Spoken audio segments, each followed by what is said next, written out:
Muito bem, nós voltamos com a sessão dessa tarde. Nós vamos julgar os processos agora que envolvem a relatoria do conselheiro Iagro e o recorrente Unilever. Esse processo está pautado originalmente para amanhã, mas, tendo em vista a disponibilidade de tempo, nós vamos fazer esse julgamento agora à tarde. São os itens 48, 49, 50 e 51, todos da recorrente Unilever do Brasil, todos da relatoria do conselheiro Iagro, que fique aí à vontade para começar a partir do 48, ou se achar que é conveniente começar do outro, depois retorna. Enfim, está na sua mão esses 4 processos. Ok, presidente, obrigado. Bom, eu vou começar com o 48, o item 48 da pauta, e depois o 49, que eu vou antecipar aos colegas. Trata daquela questão de estimativas extintas com compensações anteriores, né? Esse é o primeiro, 48 do ano calendário 2003, e eu aplico o parecer normativo COSIT número 2 de 2018, né? Então, eu vou direto ao voto. Alguém falou alguma coisa? Não sei se... Não, não esquecem de fechar o microfone, pessoal. Tá. Bom, então o conhecimento, ele é tempestivo, o recurso, né, para preencher os demais pressupostos deve ser conhecido, né.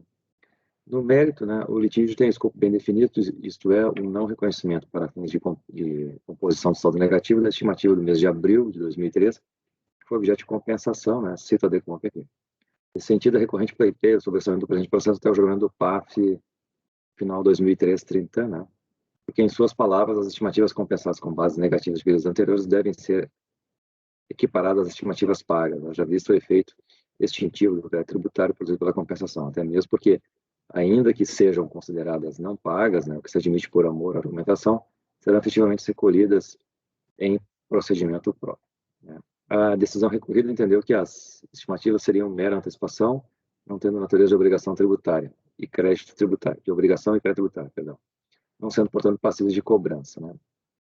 O julgador, ele usou aquela fundamentação antiga do parecer da PGFN, né, o 1658, que tratava que não poderia ser objeto de cobrança.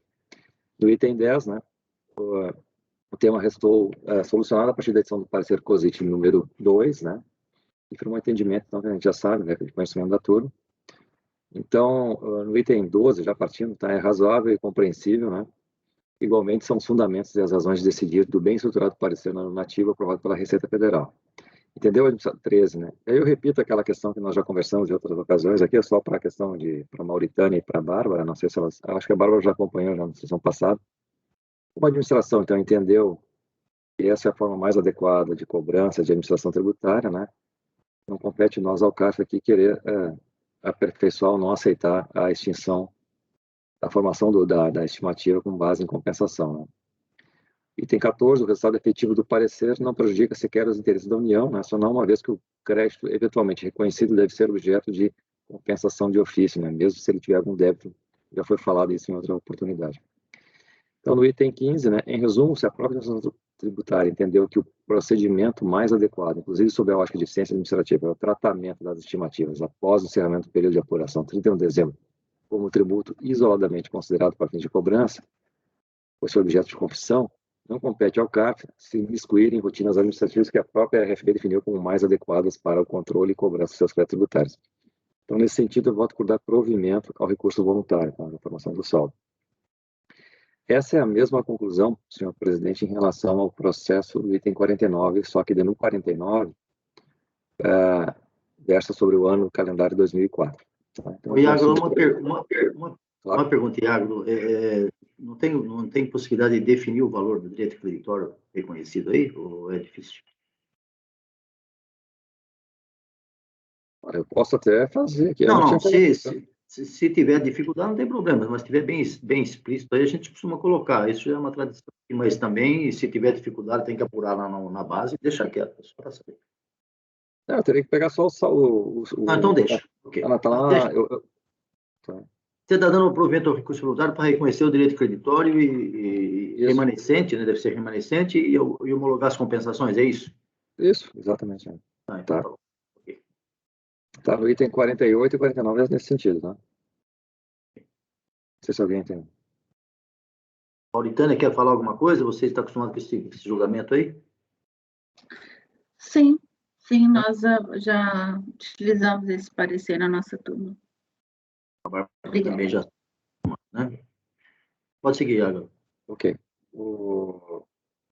Bom, diferente, então, é o caso do 49. Desculpa. Pode falar, Júlio. Desculpa, é porque eu pensei que o Iagro estava indo para o 50, porque está aqui como 50, memorial, perfeito. então deve ter acompanhamento, né? Mas agora que eu vi, você está indo no 49, né, Iagro? O 49 já foi, né? Foi 48 e 49 agora. Isso, agora mas o problema, olha só, no 50 está aí, ó, gente, recebimento de memorial, pode ser que tenha acompanhamento. Não. Vendo aí? Não, memorial não tem nada a ver, Júnior. Memorial é só... Então tá. Tá. Bom, esse aqui é diferente, tá? Então, esse aqui eu vou ser mais... detalhar um pouquinho mais aqui. É um recurso voluntário contra a decisão da DRJ de Ribeirão Preto, né, que julgou improcedente a manifestação de inconformidade contra o despacho decisório, compensação lastreada em crédito de pagamento maior no valor de 22 mil. A motivação para não homologação da compensação decorreu de que o crédito pleiteado, que se refere à parte do pagamento relativa à CSL, efetuado em 26 de novembro de 2004, no valor de 65 mil, restava integralmente alocado em débito declarado na DCTF, conforme despacho decisório. Em manifestação, o sujeito alegou ter incorrido em erro de apuração do tributo devido e que esqueceu de retificar a CTF correspondente, que por essa razão, a análise automática da DECOMP não validou o crédito pleiteado. Quem informou na DECOMP informou na DECOMP o valor total do pagamento, apenas parte do valor se referia a indébito. A DRJ negou provimento a manifestação de conformidade, né, em razão de, por entender que o sujeito passivo não apresentou quaisquer esclarecimentos ou justificativos que demonstrem de forma cabal a inexistência do débito por ela declarado. A declaração assim, segue a ementa da decisão. Em recurso voluntário, o recorrente aduz que efetuou o pagamento da CSL, no montante de 65 mil em 2004, mas que parte desse valor, 22 mil, foi recolhido maior que o devido, que o crédito utilizado na DECOMP efetivamente existe e que a administração tributária não demonstrou, né, sobejamente, o contrário, que é necessária a devida diligência, esforço das autoridades fiscais visando a consecução da verdade real dos fatos e, consequentemente, o reconhecimento do referido crédito, inclusive com a realização de perícia na declaração da DPJ, requer, por final, a realização de perícia sobre as declarações e os documentos contábeis apresentados pela recorrente na comprovação do relatório. Bom, o relatório, o recurso é tempestivo, né? E para preencher os demais requisitos deve ser conhecido. O objeto, item 8, né? O objeto do litígio é o não reconhecimento do indébito tributário em razão de, no momento da lavatura do despacho decisório, o pagamento indicado na DECOMP estava integralmente alocado em débito compensado em DCTF. Por sua vez, a julgar a manifestação de conformidade, a decisão entendeu por julgá-la improcedente em razão da não demonstração dos requisitos para a caracterização do indébito, em especial a certeza e liquidez, tal qual previsto no artigo 170 CTN. Por ausência na demonstração sobre a existência e certeza e liquidez do alegado indébito tributário, com base no artigo 50 da parágrafo 1º da Lei 9784, adota as razões decididas da decisão de primeira instância que passam a ser parte integrante deste ato. Eu repito aqui as razões da DRJ.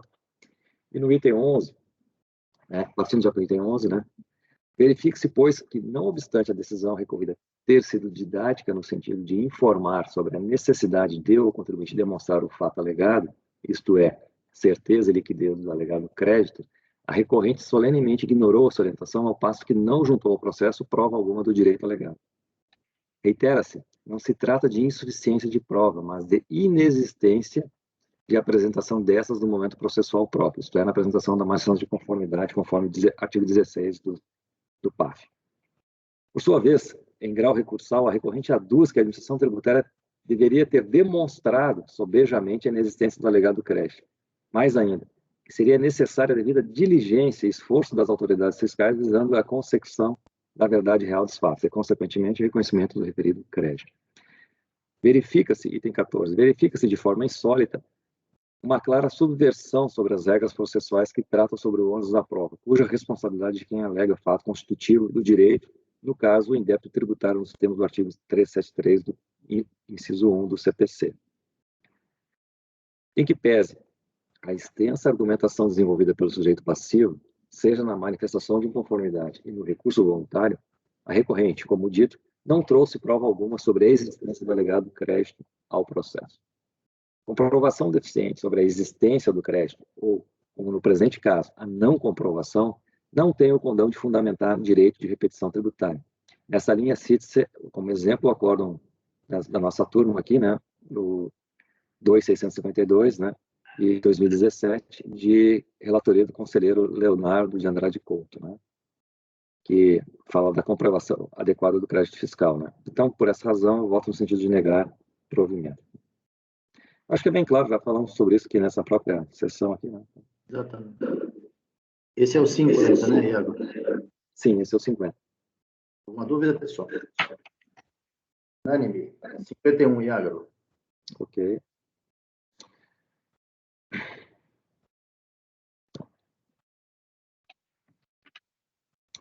Aqui é um pouquinho parecido aqui.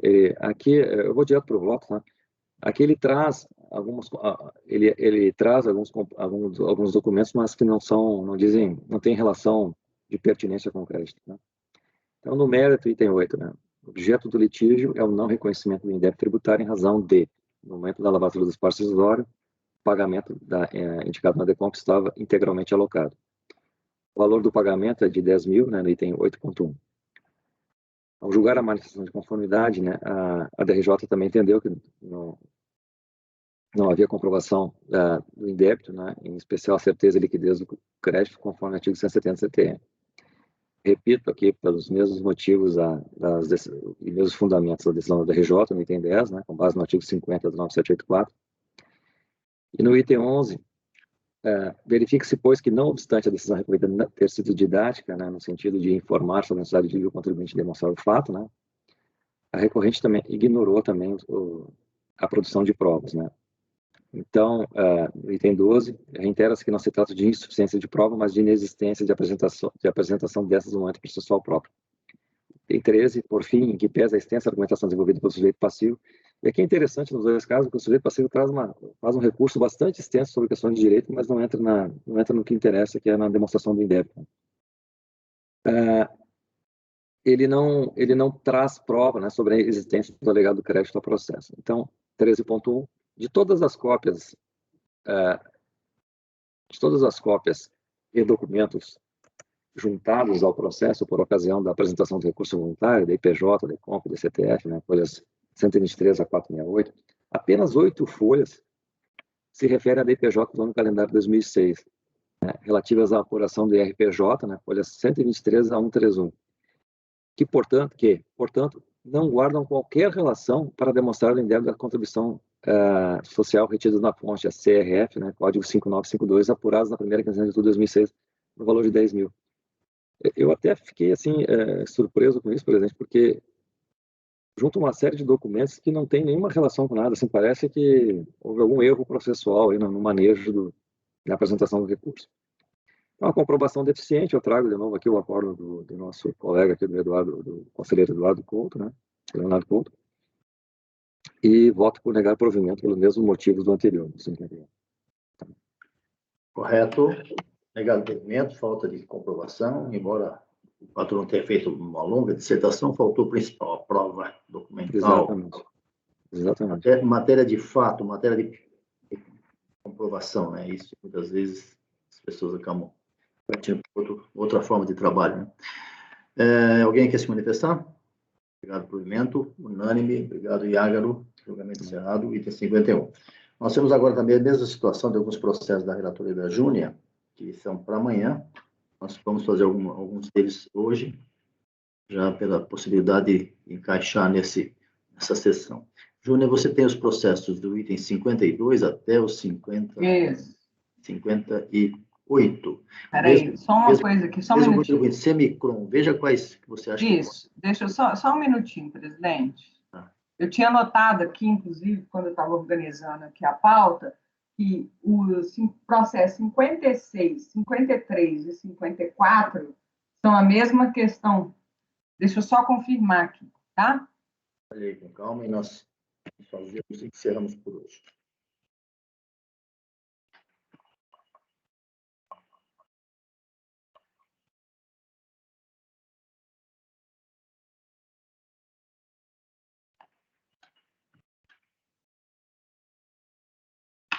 Só ver se essa organização que eu fiz aqui bate. Só um minutinho.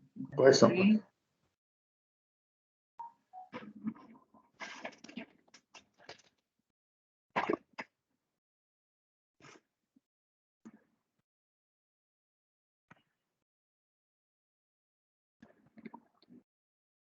Ok, 53, 54, bate.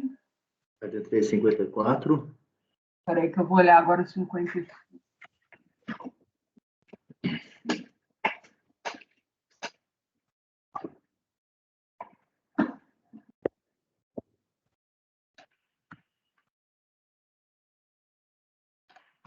Isso. Algum outro? Espera aí que eu acho que... Só um minuto, presidente, se não me engano, 52 também é a mesma questão. Só... E aí eu queria até bom que vai dar tempo de discutir com vocês um negócio curioso desses processos.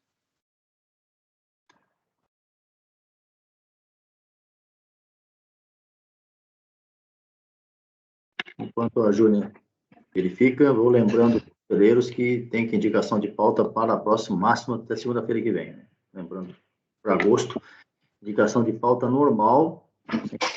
Pauta que Não, vem. o 52 é diferente, tem uma pequena diferença, tá? Então, quais você vai... No final, o resultado vai ser o mesmo, mas a gente pode fazer. Então, são exatamente decisão, inclusive a ementa da DRJ, o recurso... Qual o processo? Quais? 53, 54 e 56. 56. Então, vamos fazer esses três processos e encerramos por hoje. 53, 54 e 56. Pode começar, Júlia. Tá. Olha só, gente, eu fiquei numa dúvida atroz. É uma questão curiosa. O que acontece? O contribuinte informou na declaração dele que o crédito era referente a compensações, era estimativa de compensação, tá? Tá até aí na decisão. Ao litígio desse processo correspondem às compensações formalizadas nos perdecomptes de final 64 e 8103, cujo crédito equivale a 46 mil, tá? E aí, o que acontece? Ele vai, na manifestação de inconformidade, e fala o seguinte, olha, não, foi um erro. Na verdade, eu falei que isso aqui é saldo negativo, mas, na verdade, foi um recolhimento maior. Acho que esse aqui é de CSL, tá?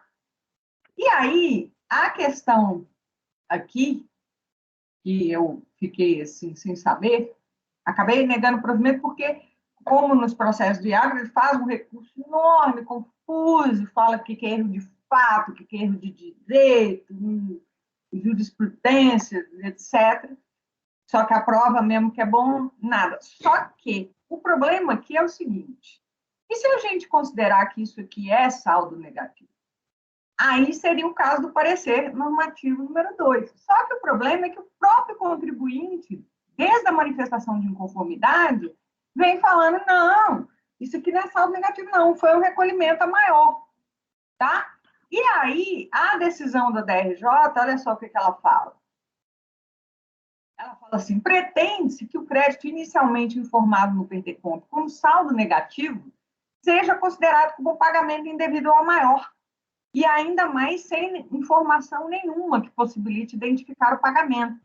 É hipótese incabível que, se admitida, implicaria agressão à própria essência da compensação.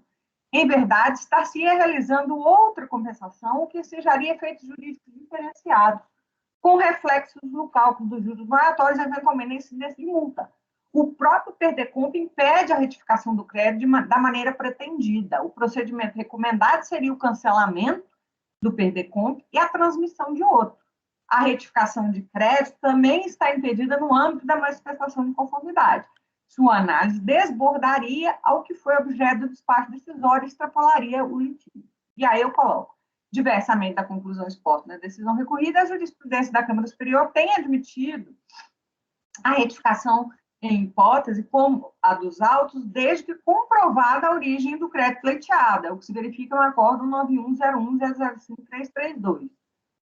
Todavia, a contribuinte em seu recurso voluntário tece extensas considerações sobre a distinção entre erro de fato e erro de direito, sem sequer apontar a origem do crédito, bem como juntar documentação contábil / fiscal necessária à sua comprovação. Conforme exposto na decisão acima transcrita, no processo de compensação, o ônus de comprovar a liquidez, certeza e disponibilidade do crédito é do contribuinte. Só que aí, olha que situação. Bom, no final eu estou negando o provimento pelo seguinte, eu não vi a possibilidade de aplicar o parecer normativo 2, porque o próprio contribuinte, desde a manifestação de inconformidade, vem falando, não é saldo negativo, é recolhimento indevido ao maior. E não prova. Então, eu acho que aqui, nesse caso, eu sinceramente, acho que ele não tem, enfim, não tem muita ideia dos termos, assim, talvez, técnicos, do que ele está dizendo, e, de repente, aquilo ali fosse mesmo saldo negativo, entendeu? Quando seria absolutamente simples você falar, olha, vai ter eventualmente, uma exigência em duplicidade. E não, e aí ele fica lá divagando, negócio de fato, de direito, tarará, os 3 recursos são a mesma coisa, recursos extensos. E aí eu queria até aproveitar que nós estamos com o tempo, eu queria discutir com vocês, o que vocês acham? Eu estou na dúvida.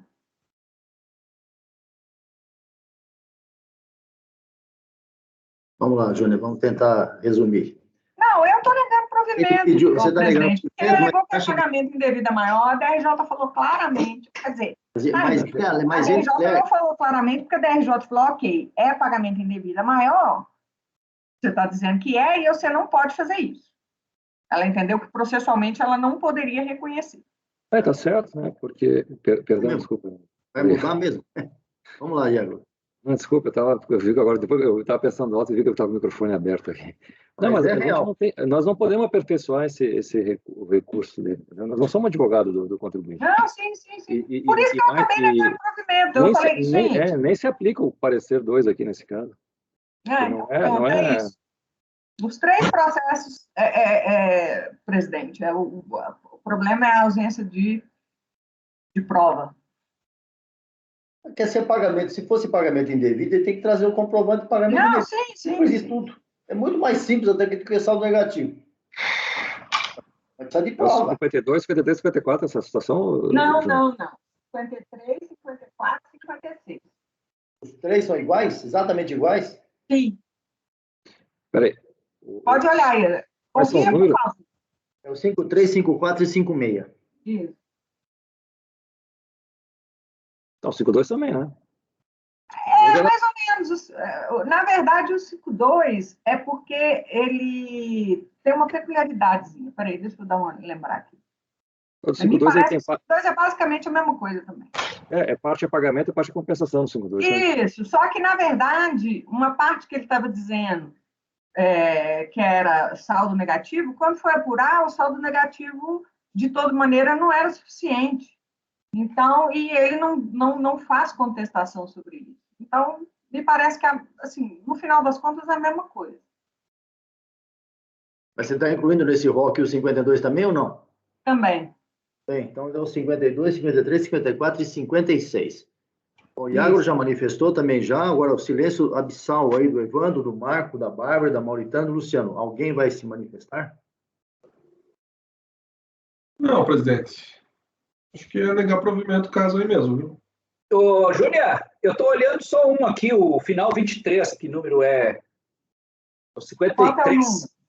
Hã? 53. 53 está nesse hall aí? É o primeiro deles, é o que ela relatou, inclusive. Pelo menos eu coloquei aqui como primeiro. Será que eu olhei errado? Eu estou olhando a decisão da RJ e, em nenhum momento, ela fala, ela se centra, a princípio, só na questão formal. Ela não fala da comprovação? Não. Sim. Em nenhuma delas, na verdade, ela fala dessa questão, dessa impossibilidade de fazer, eu inclusive menciono a decisão dela aí, nesse caso. O problema, aí eu não sei, Marcos, você tem razão, porque como ela está se centrando na questão formal, talvez seria o caso de dar a oportunidade do contribuinte, se a gente superar essa impossibilidade, dar a oportunidade do contribuinte fazer a prova, né? Mas ele mesmo fala que equivocou no tipo de crédito? Sim, Na origem ele do mesmo crédito? reconhece, Mauritânia. Só que o que acontece? O Marco falou uma coisa certa. A decisão da DRJ, ela faz uma análise do ponto de vista processual, que ela fala o seguinte, olha, você não poderia fazer esse pedido aqui de alteração de saldo negativo para pagamento a maior. Isso eu, inclusive, estou superando, tá? E aí eu estou negando por ausência de prova, mas o Marco falou uma coisa interessante, porque na decisão da DRJ, de fato, ela não fala, e além disso, não tem prova aqui do seu pagamento indevido. Então, naquela premissa que a gente estava adotando... A decisão da RJ rejeita a manifestação dele só no aspecto formal, em nenhum momento é verdade. induz ele a comprovação. Aí é natural alguém que não conheça nosso rito de trabalho a tentar rebater só esse aspecto formal. Essa é a minha visão. Agora, se a decisão ela avança para a questão material ou orienta na questão material, aí o contribuinte está obrigado, na peça recursal, a trazer isso. Nesse caso aqui, ele só rebateu que não cabe a retificação nem cancelamento do PERDECOMP, e morreu o assunto. Tá certo. É o 50... Eu estou incomodada mesmo com esse processo. 53. 53. Não, todos eles, pode olhar aí. A decisão é basicamente a mesma. A emenda, inclusive, é a mesma, mas vamos conferir. Nesses casos, a minha postura sempre é por uma questão até de dar a oportunidade do contribuinte trazer essas provas. Tá certo. Eu também, presidente, já até vou me manifestar. Espera um pouquinho. Qual é a posição aí? O Marco está dizendo o seguinte, o contribuinte tentou mostrar alguma coisa e não mostrou nada, é isso? Não. Não. Não é isso. Presidente, pelo que eu entendi do processo, eu estou olhando só os 53, tá? Não sei se os outros são iguais. São. A decisão da DRJ, o voto dela se cinge à questão formal de retificação ou cancelamento do PERDECOMP. Tá? Em nenhum momento ela sai para análise material ou extravasamento material, orientando o contribuinte a trazer provas, nem nada. Marco, espera um pouquinho só. Então, espera um pouquinho. Agora é importante essa colocação. A DRJ fez isso. Em outra situação semelhante hoje, a Júnia, semelhantemente a esse caso, afastou esses óbices e mandou lá para a DRF. Isso, Agora eu pergunto para a Júlia, você está afastando esses óbices também formais aí ou não? Estou. Só que aí, como não tinha prova, e aí o Marco apontou muito bem, porque eu estou dando um duplo twist aqui. Tá. Porque eu estou afastando, então, para ser coerente com as decisões que a gente está tomando, como eu estou afastando o óbice formal, eu teria que dar oportunidade, já que essa discussão das provas, quais seriam as provas que deveriam estar aqui, ela realmente não foi apontada na decisão. Então, eu proponho, já vou até falar, mudar aqui e eu transformaria isso em resolução, obviamente, para quem concordar com a premissa de superar o problema formal, e aí pediria para intimar o contribuinte para trazer a comprovação do erro.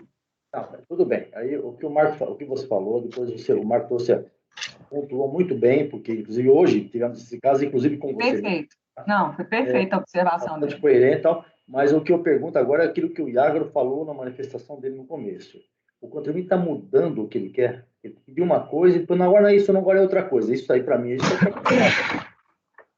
Ele está falando que não é saldo negativo e sim pagamento devido ao maior. É questão de mudar o pedido, a causa de pedir, está mudando o pedido. Saldo negativo é uma coisa, restituição, aí, repetição de débito direto é outra coisa, pagamento indevido. Esse é o ponto. Isso. Na verdade, eu estou adotando esse precedente aqui, eu não sei se vocês acham que ele é cabível, pela leitura que eu fiz, eu entendi que era. Que é esse aqui, ó. Júnior, Luciano quer falar, Luciano. Vai. Deixa eu só perguntar uma coisa. Esse pagamento indevido ao maior seria o quê? Relativo a quê? Pagamento indevido ao maior. Não é um pagamento de estimativa. É um pagamento indevido a maior de estimativa. Ou seja, não é a estimativa devida, é mais do que deveria. Ele pagou Sim. mais do que deveria. Tá. E ele pagou isso no final do ano? Não, Ô, pagou no Luciano, mês. eu Pagou acho no que foi mês, no Luciano. mês. Ele apurou, Pelo ele que ele pagou o tá valor, dizendo. quando ele apurou depois, era valor a menor, seria menor. Ele pagou a maior. Tudo bem. Tá. Isso. No O caso, que ele teve está dizendo é casos. isso. Ou seja, isso não é estimativa devida. É que já É teve, débito mesmo. é que já teve casos aqui, presidente. 53, tá? O 53 ele informa em Perdecomp que era saldo negativo, e aí não tinha saldo negativo da IPJ, aí ele dá manifestação de conformidade, eu errei, era da realidade de pagamento a maiores. É o que eu estou perguntando aqui. Então, na realidade, piora a situação dele. Luciano, o É que já teve caso, presidente, da gente aceitar, né? O sujeito falar que era errar, que era saldo negativo, e depois era. Mas aí ele errou, né? Não era saldo negativo, Tem que comprovar. era pagamento maior. Nesse caso, ele está. Ele tem que comprovar o erro, tem que demonstrar que houve um erro, gente. Está mudando a causa de pedir aí, né? Não. Bem, a causa de pedir é um erro, pode até ser mudada. Ele diz, olha, errei. Cadê a prova? Eu queria pedir saldo negativo, pagamento a maior devido pedir saldo negativo, até tudo bem. Mas ele tem que me trazer essa comprovação, gente, né? Nessa altura. O problema, Evandro, é que a DRJ partiu do pressuposto seguinte: você não podia fazer esse crédito que você está me dizendo, isso que você está me pedindo, para reconhecer esse erro, isso não é possível, processualmente falando. Ponto final. Eu acho que ela não falou para o contribuinte assim, olha, você não trouxe prova. Ela simplesmente falou que isso era juridicamente, processualmente possível. Tá, tudo bem. Esse foi o momento. Agora chega aqui para a gente, eu vou olhar a alegação dele. Eu vou ver, olha, ele não me comprovou isso, como é que eu vou fazer? Não, porque aqui a gente adota essa premissa. Quando a DRJ, eu sempre faço isso, e o Marco apontou muito bem, quando a DRJ é clara em relação às provas, a gente, e a pessoa não faz nada a respeito disso... Não, Jônia, eu acho que a gente está misturando algumas coisas aqui. Não é bem assim, por exemplo, quando depende que o débito está alocado, é um caso específico, eu acho que a gente não pode generalizar isso não, como Marco... Até porque esse caso aqui... É um caso, só um instante, é um caso específico. O contribuinte apresenta um débito, está totalmente alocado. Ele diz, errei. E faz uma retificação de DCTF depois do despacho. Agora diz, olha, não pode fazer. É uma coisa. Não pode fazer e você não trouxe a documentação. Mas esse é um caso específico, a gente não está falando desse caso, a gente está falando de um caso aqui que ele está querendo mudar a forma do crédito que está solicitando. Então, desde o primeiro momento lá, ele já deveria trazer essa prova, é o que eu penso.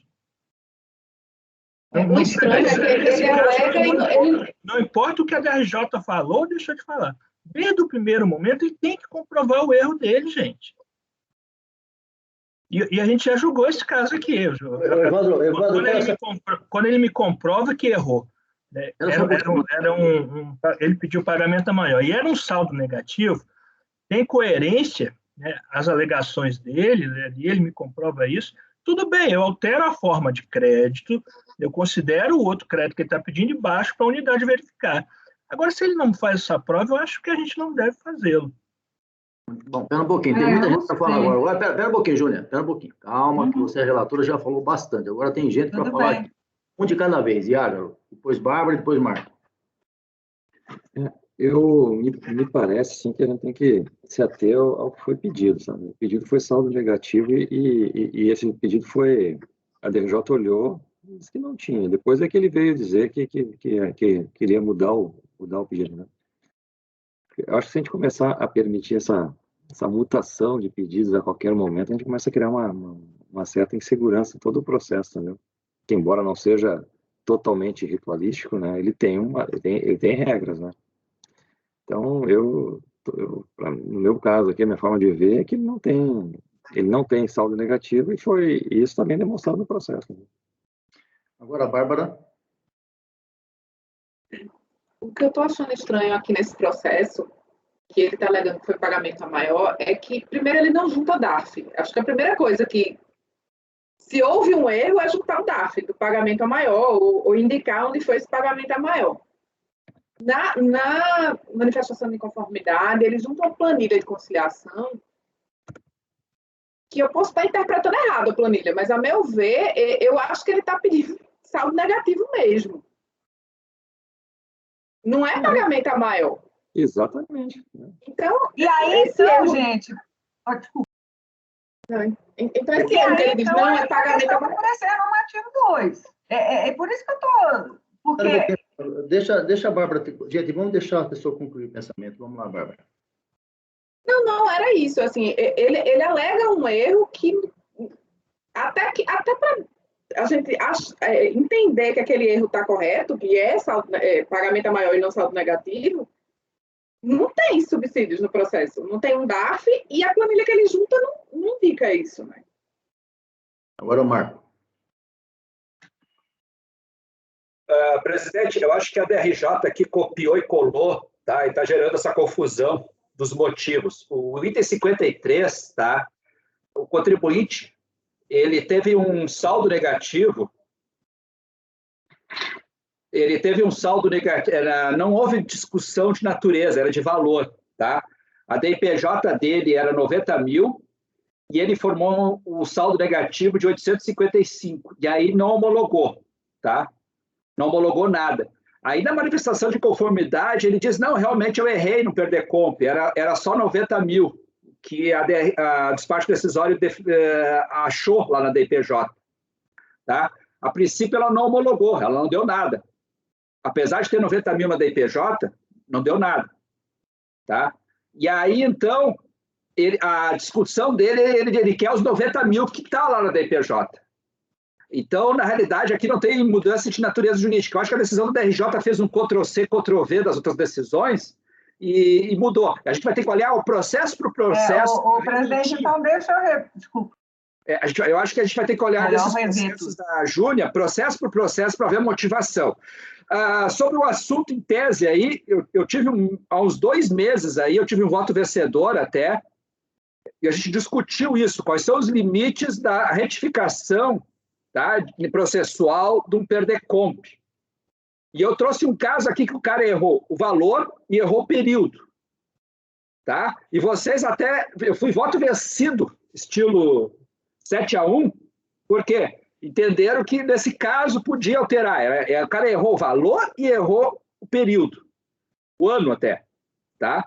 E aí vocês entenderam que não cabe dar o direito do contribuinte comprovar. E eu me lembro que eu refleti muito para... E aí até o Ciccone perguntou, o presidente se perguntou, né? Mas tu vai manter a tua posição? Eu refleti muito quais são os limites, tá? Até porque a jurisprudência da Câmara Superior é pacífica de que situações onde há apenas a natureza do direito creditório enseja, assim, via processo, a retificação do Perdecompte. Tá? Isso é tranquilo, eu pesquisei, quando eu fiz aquele voto lá, eu refleti muito, olhei a jurisprudência, a Câmara Superior é unânime, tá? Não é nem divergência, nem nada, é unânime.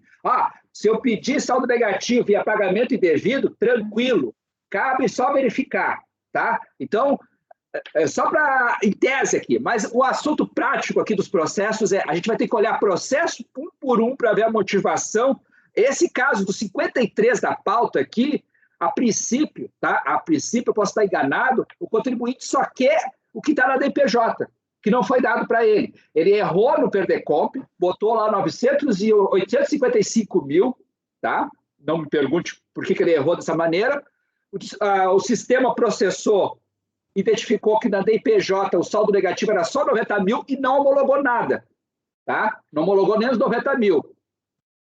Aí ele vem na manifestação de conformidade numa folha só e diz, não, eu errei no Perdecompte, eu queria só os 90 mil mesmo, não era 855.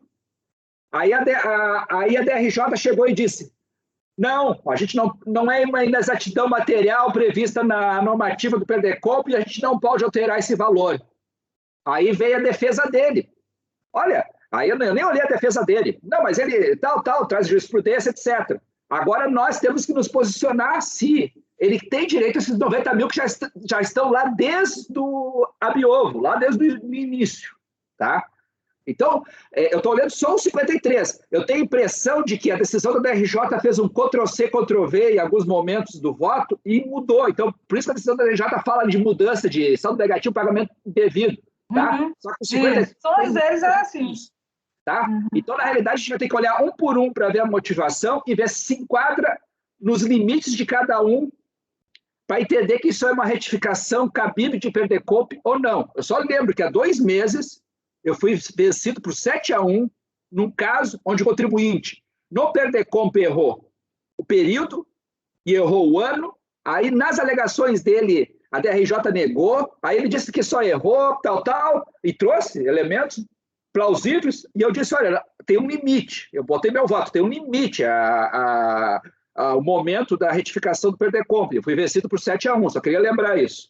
Terminei. Mas eu acho que eu... Presidente, só um detalhe. Marco, desculpa. Gente, um de cada vez. Você está falando do 53 ou 23? Porque eu estou com a manifestação do 23 aberta aqui e ela fala que houve erro de fato na interpretação do crédito. As manifestações são iguais, Bárbara. Está sem microfone, Marco. Eu estou olhando o item 53. Eu não achei esses valores que tu falou, Marco, no 53, mas tudo bem. Tipo, qual vai ser a nossa deliberação aqui? Nós vamos analisar. O problema é o seguinte: esse fato essa situação, veja bem, gente, até o STJ, o STF, tem mudanças de posição em processos praticamente idênticos. O fato de ser julgado uma coisa 2 meses atrás não significa que eu vou julgar o resto da minha vida do mesmo jeito. As coisas dependem de cada caso, de cada momento, de cada interpretação que se dá, de cada debate que se chega. Então, a posição que o Marco trouxe agora, embora extremamente respeitável, teve o voto dele vencido de 7-1, não significa que ele estivesse errado nem que estivesse certo. É a questão de ponto de vista dele naquele momento, e os demais foi diferente. Como agora nós podemos ser diferentes em relação àquilo e em relação ao que está acontecendo agora. Eu acho que esse tipo de coisa, de dizer, olha, já julgamos isso aqui há 3 meses atrás, era assim, isso não quer dizer que eu tenho que seguir exatamente aquilo, porque eu posso ter uma visão diferente de hoje. Posso ter tido uma leitura nesse intervalo de tempo de um processo semelhante a esse. Então, acho que se nós começarmos a falar, olha, temos que delimitar o que vai ser feito, porque se fizer isso aqui não posso fazer mais, perde o sentido colegiado. Então, botamos uma regra aqui, olha, esse processo fazendo uma súmula interna da nossa turma, isso aqui nós já julgamos e vai ser julgado assim. Acho que cada caso é um caso, merece o debate. Nesse caso, as informações são conflitantes, me parecem um pouco confusas até. Eu sugeriria que a Júnia desse uma lida novamente nesse processo e amanhã a gente voltasse a eles, porque a princípio, claro que isso é possível mudar sim, mas a princípio o contribuinte ir lá dizer, isso aqui, como disse a Bárbara, isso aqui é um pagamento indevido. Cadê o DARF? Eu quero o DARF, é simples assim, a princípio. Não, isso aqui não é pagamento indevido, não é saldo negativo. Não, ele está mudando. Então, compõe o seu saldo negativo. Isso aqui é um imposto de renda na fonte, eu quero restituição. Não, você tem que compor o seu saldo negativo com imposto de renda na fonte. Então, cada caso é um caso. E a DRJ, como disse o Marco, pode ter feito uma miscelânea de decisões que pode causar dificuldade. Então, acho que a gente tem que olhar, todos nós, cada um desses processos com calma para decidir de uma forma coerente. Senão, presidente, eu acho prudente mesmo. Isso aqui é um carimbo, é assim, já está carimbado e não acabou. Não pode ser, né? Assim não dá. Eu acho prudente, porque a impressão que eu tenho nesse processo, tá, é que o contribuinte realmente não tem muita ideia do que ele está falando, tá? Claro, nós definimos. Cada nós definimos o que ele quer. Por isso que é importante. Porque como a matéria de agora voltamos ao começo de tudo isso aqui, como o Iagro falou, disse até ele que estava com o microfone aberto, não ter percebido que ele pensou em voz alta. Eu posso advogar para o contribuinte. Se ele pede uma coisa, ele quer, no final ele muda para outra. Mas materialmente isso é possível, pelo princípio da verdade material isso é possível, mas há um limite em tudo isso também. Porque senão, isso aqui não é isso, não, agora eu quero tal coisa, agora também não é isso, eu quero tal coisa. Não é possível, acho que é uma regra. A Bárbara citou aí no começo, aí na colocação dela, sim, bastante simples até. Olha, pagamento indevido, me dá o DARF. É coisa mais simples. Olha, eu apurei 100 mil de contribuição social, eu paguei 120, tenho 20 mil sobrando, está aqui o DARF. É simples. Mas isso está nos autos? Não está. Então, a gente tem que fazer uma leitura, uma construção, um ajuste naquilo que o contribuinte quis dizer, naquilo que a DRF disse, naquilo que a DRJ julgou. Acho complicado. A gente tem que olhar bem para realmente não pisar na bola, não porque decidiu de um jeito e vai decidir de outro, para a gente não errar uma posse que está dentro do processo. Então, eu sugiro que todos nós olhemos isso aqui. A Júlia amanhã faz um relato novamente disso aqui, um por um. Eu quis adiantar o processo, mas ele não tem condições de ser julgado nesse momento. Então, suspendemos o julgamento e voltamos a eles amanhã, certo? Alguém quer se manifestar, mas tem uma mãozinha aqui que não estou vendo quem é. Sumiu. É o Marco. Não, só queria dizer que me parece que ele tinha noção, sim, do que ele estava fazendo. Quando ele teve uma primeira negativa, ele vai e tenta alterar a natureza do crédito sem comprovação do DARF, do que ele teria recolhido indevidamente, para tentar novamente uma apreciação do pedido dele. É uma impressão que eu tive, né? É isso. Tá bom, gente? Podemos deixar para amanhã. Suspendemos, então, Júlia. Você traz novamente isso. E eu vou encerrar por aqui. Nós temos a pauta já em ordem, jogamos até o processo de hoje, né? Até de quinta-feira. E voltamos amanhã a partir das 9 horas. Alguém mais quer se manifestar? Não. Bom descanso a todos. Patrícia, muito obrigado. Encerramos por aqui. Amanhã você está com a gente à tarde, né? Sim, presidente. Então tá. Muito obrigado pelo seu apoio aí em Brasília e até amanhã. Até amanhã.